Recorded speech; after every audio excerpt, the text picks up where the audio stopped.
É o assunto. Ontem, inclusive, nós tivemos um problema aqui em Balneário Camboriú, aqui no posto onde agora o Gerson Felipe Júnior, na unidade móvel, conversou de lá, dizendo da fila. E ontem teve uma discussão entre o proprietário do posto e representantes do governo aqui, porque este posto ganhou a licitação para ter combustível para os veículos da prefeitura. E aí houve um desentendimento. Ontem eu acompanhei, inclusive fiz uma matéria para o Canal 100 com o Luiz Carlos Tigrão ontem à noite, entrevistando o secretário de Segurança, o Gabriel Castanheira, que estava alterado, como também o dono do posto, como outros integrantes da prefeitura estavam, como o advogado também do dono do posto, estava todo mundo ali, né, com o sangue fervendo, que suco estava fervendo ontem ali no posto, né?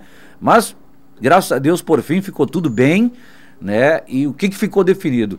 Aí criou-se um cerco maior, que era o que tinha que ser feito, e foi feito, e a Guarda Municipal que controla quem é que abastece e quem é que não abastece. Somente a Guarda Municipal, através de documentos, se o cara é médico, porque não é só quem está trabalhando, mas o profissional que precisa ir para o trabalho. Os guardas, os médicos, os policiais militares, enfim, o pessoal do Corpo de Bombeiros. Isso criou ontem uma animosidade ali. Ainda bem que ficou tudo certinho. E hoje está havendo um controle maior. Mas e por aí?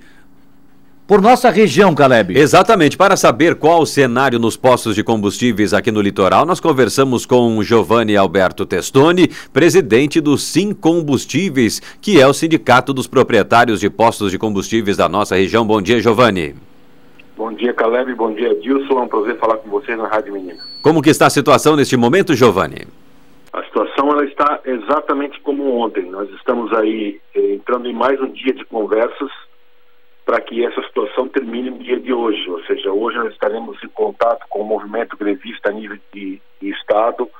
Um representante de Florianópolis estará em reunião com o gabinete de crise montado pela Defesa Civil e o Governo do Estado, em contato inclusive com o promotor de justiça aqui da nossa região, que vai participar da reunião nas 15 horas de hoje, para que a gente chegue a sensibilizá-los de que é necessário, neste momento, já a abertura das bases de carregamento. Florianópolis conseguiu, a base de Biguaçu, uma liminar para a abertura da base em 24 horas. Ela ainda não foi cumprida. Estamos aguardando se será ou não. Eu ainda não vi o teor da liminar e o que significa e quem fez a liminar. Deixa eu te passar então, Giovanni. Eu tenho essa liminar aqui, né, através do juiz Yannick Calbete, da Vara de Plantão Civil e Criminal de Biguaçu, determinando a remoção de todos os caminhoneiros e manifestantes nas imediações do terminal da Petrobras em Biguaçu, na Grande Florianópolis. Essa liminar diz o seguinte: entre os argumentos, mesmo reconhecendo o direito de greve, o juiz Yannick Calbete destaca os graves prejuízos à cidadania e às comunidades de Santa Catarina. Fica multa diária de 50 mil pelo descumprimento da decisão. Na região, também nos acessos em outros pontos, está proibido qualquer tipo de manifestação que não dê o direito de ir e vir, o que tornará eficaz a sua decisão. E no final ele determina o uso da força policial, se necessária, para o cumprimento do efetivo da decisão. Giovanni? Exatamente o que pode e o que deve acontecer nas outras bases catarinenses se o movimento não sair por espontaneidade ou vontade própria. Eu acredito, Caleb e Adilson, que o movimento já mostrou a sua força, mostrou ao Brasil a capacidade que eles têm de parar o Brasil e a importância que tem para todo o nosso sistema modal de entrega de mercadorias e para a sobrevivência da população. Nós precisamos do transporte rodoviário, mas ele chega a um ponto que ultrapassa os prejuízos financeiros. Ele começa a trazer prejuízo às pessoas, e inclusive mexendo com a animosidade da grande maioria, o que pode ocasionar aí um problema de uma confusão generalizada, de brigas, e nós não queremos a violência. Nós queremos sempre que seja tudo pacífico e seja resolvido na conversa, né?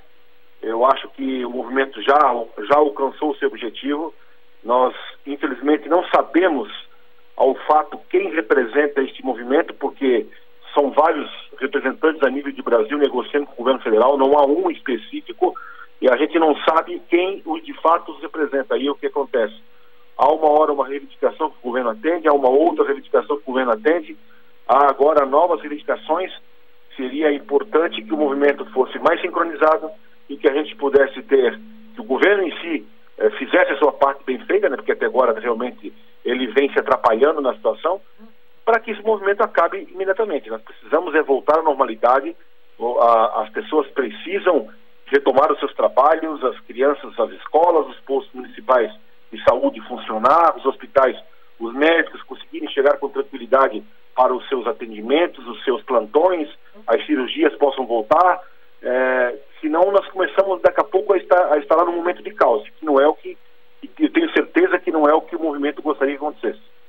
Giovanni, na outra oportunidade que você esteve com a gente aqui no Bote a Boca no Trombone, você fez a seguinte observação, que caso essa manifestação terminasse naqueles dias, demoraria isso na sexta-feira, cerca de 48 horas para a normalização do abastecimento de combustíveis aqui no litoral. Neste atual cenário, quanto tempo demoraria, Giovanni? De 4 a uma semana. 4 dias a uma semana aproximadamente, trabalhando as companhias 24 horas por dia, porque elas precisam abastecer-se também, né? Os seus estoques estão, muitas delas diminutos, outras com falta de etanol, anidro para mistura da gasolina, que vem das usinas do Paraná e São Paulo, ou seja, vem por via rodoviária, trazem até as companhias, é feita a mistura e depois que é entregue o produto. Itajaí é abastecida por Polioduto, assim como Biguaçu, mas outras bases são abastecidas por caminhões, e aí a demora será maior. A tendência é que quando abrirem as bases, nem todo posto vai receber uma carga completa, mas vai ser distribuído na rede para que possa o movimento também, aos poucos, não causar aquelas filas quilométricas num posto só, ou que as pessoas possam ter em vários pontos separados da cidade acesso a uma quantidade mínima de combustível que possam trabalhar. Essa é a determinação de que será feita. Situação realmente muito preocupante aqui no litoral de Santa Catarina. Agora explique para os nossos ouvintes, tem muitos postos de combustíveis que estão conseguindo o abastecimento. Como que acontece isso, Giovanni?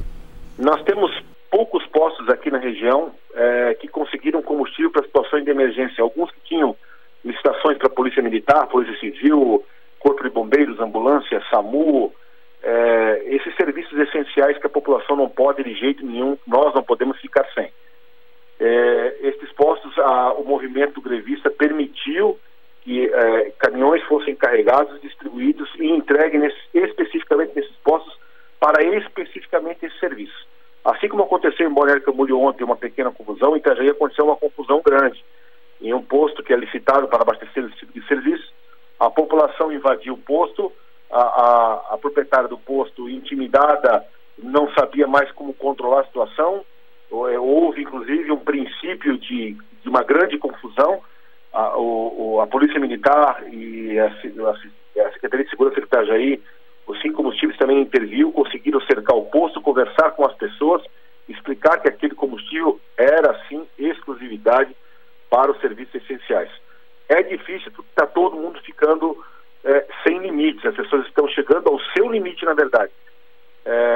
Então eu acho que é necessário que o movimento reveja o seu posicionamento nessa questão dos combustíveis. Há outras maneiras, quem sabe, de reivindicar, diretamente em Brasília, ou teremos um ano de eleições, muita coisa pode mudar, né?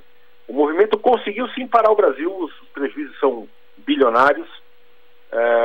Esperamos que a população não pague essa conta, que empresários não paguem essa conta, mas é necessário, Caleb, e é disso que a gente volte a trazer para as pessoas a tranquilidade do ir e vir. Nós temos que tocar a vida para frente, o recado foi dado, o movimento é extremamente importante e ele chegou no momento em que temos que discernir o que é necessário e o que pode trazer um prejuízo emocional para a população, no limite do caos. Então temos que tomar muito cuidado com os nossos posicionamentos, inclusive com as nossas atitudes daqui para frente.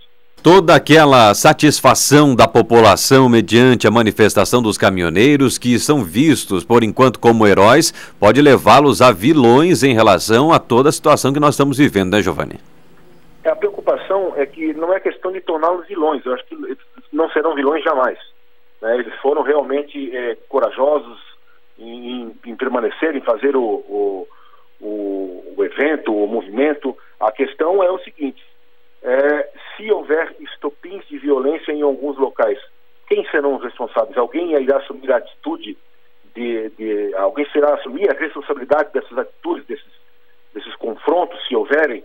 A preocupação é essa, porque neste momento nós vemos que tem vários pais da criança que são aí os donos do movimento, e a gente não tem coordenadamente saber quem são. São células isoladas ao nível de Brasil. Alguns locais do Brasil já há o reabastecimento, alguns estados já estão voltando à normalidade, e aqui no sul do Brasil, principalmente Santa Catarina e Paraná, a gente vê que o sofrimento continua, os bloqueios são mais fortes, e a tendência é que a falta de produto chegue rapidamente à vida das pessoas, e aí a preocupação é com os atos de violência que isso possa gerar. É verdade. Agora, eu também, Giovanni, vi que não só aqueles postos que são licitados para serviços emergenciais, outros postos conseguiram uma quantidade de gasolina para vender para a população. Isso aconteceu aqui na nossa região também? Aconteceu a uma base secundária de uma companhia bandeira branca no município de Pissarras, que não sei como ele conseguiu se reabastecer, essa informação de fato eu não tenho, porque o transporte dessa base é feito via rodoviária. Talvez tenha passado algum bloqueio de madrugada e conseguiu abastecer com muito pouca quantidade, poucos postos aqui da região. E aí, você sabe, ocasionando filas imensas, homéricas nesses postos, e acaba rapidamente. Coisa de 3, 4 horas não há mais combustível no posto em virtude do grande volume que se abastece. Isso aconteceu, sim. Neste momento, eu não sei se há algum posto que recebeu o produto no dia de hoje. Eu estou saindo de casa agora, foi um dia que até de madrugada foi conversado, e estou indo ao encontro das pessoas para saber mais notícias, saber como está Florianópolis na situação aí de Iguaçu desta liminar, se a gente encontra o mesmo caminho e estende para todas as bases do Estado. O importante é que não apenas uma base seja liberada, porque você vai privilegiar apenas uma região. É importante que todas as bases do Estado sejam liberadas simultaneamente para que a população tenha segurança e aos poucos o Estado volte à normalidade. Esta é o nosso entendimento.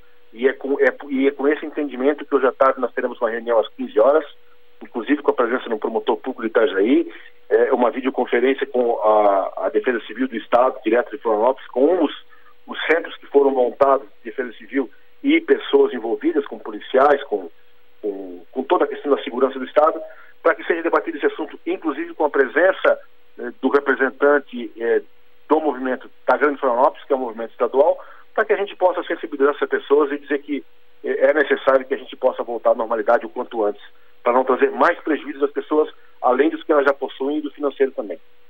Giovanni Testoni, presidente do Sim Combustíveis Litoral, muito obrigado pela entrevista, por estas informações aqui conosco da Rádio Menina. Um bom dia, bom trabalho, esperamos o melhor hoje durante todo esse dia. A gente volta a conversar na nossa programação de jornalismo. Com certeza, um abraço a todos e a todos um bom dia.